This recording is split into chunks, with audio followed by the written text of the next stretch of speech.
대법원에 대한 국정감사 진행하고 있는데 지금 한 3시 반 정도가 됐는데 정상적인 국정감사에서의 질의는 제가 지금 오늘 처음 하는 걸 겁니다.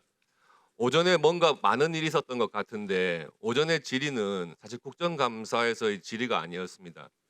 기관 증인들이 선서를 하지 않은 상태에서 희한한 국정감사가 진행됐기 때문에 그렇죠. 오전의 상황에 대해서 다시 한번 언급하면서 유감을 표시하지 않을 수가 없습니다. 과거의 대법원 국정감사에서는 대법원장의 인사 후에 이석을 하고 법원 행정처장 등 기관 증인 선서한 후에 질의가 시작됐었습니다. 그런데 이런 관례를 다 무시를 하고 대법원장이 이석하지 않은 채 기관 증인 선서도 하지 않고 국감을 진행을 했습니다. 그러면서 법사위원장이 독단적으로 대법원장을 참고인으로 일방적으로 규정을 했고요. 대법원장의 이석을 요청한 법원 행정처장의 의견을 무시하고 또 위원장이 일방적으로 7명의 위원들에 대해서 질의를 하라 이렇게 했습니다. 사실 질의가 아닌 일방적인 토론이었죠.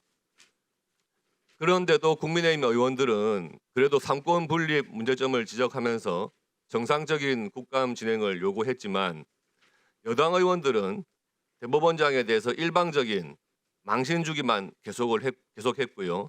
그 내용을 봐도 현재 계속 중인 이재명 대통령의 재판에 관여하겠다는 목적을 아주 노골적으로 드러냈었습니다.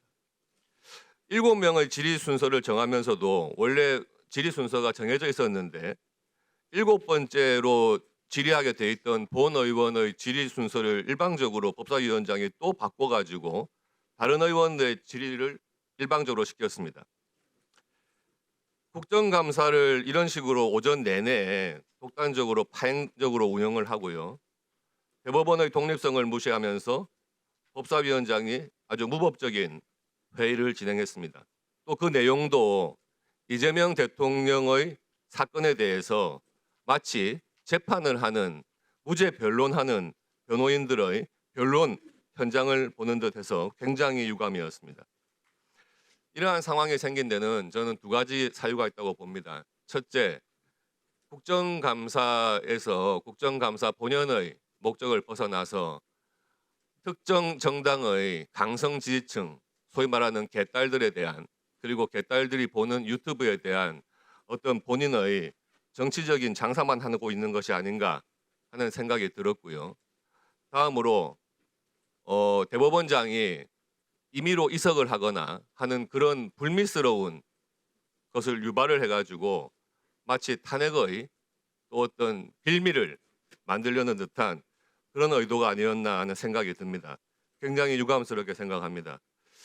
이 상황에 대해서 법원 행정처장께서 오전에 분명히 대법원장의 이석을 정식으로 요청을 했음에도 상당 시간 대법원장이 앉아있는 상황에서 대법원장 망신 주기, 모욕 주기 이런 상황이 전개된 것을 보셨지 않습니까?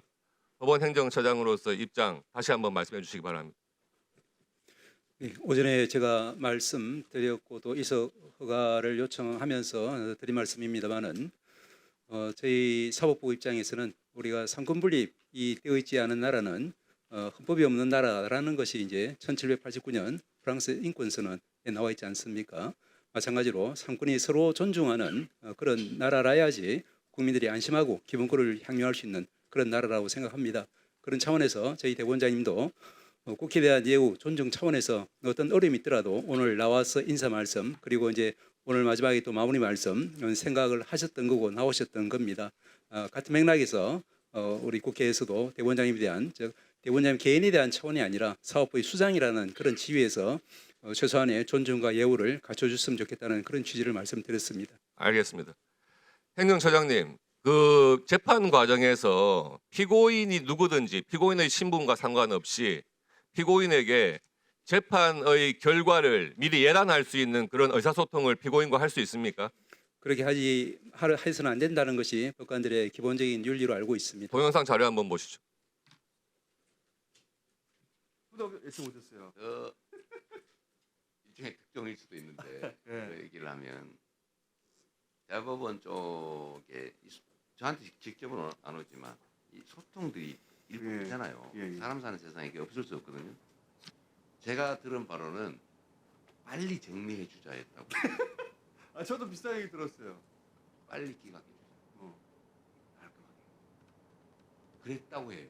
저도 그런 얘기 들었어요. 그런데 어느 날 바뀌었대요. 갑자기.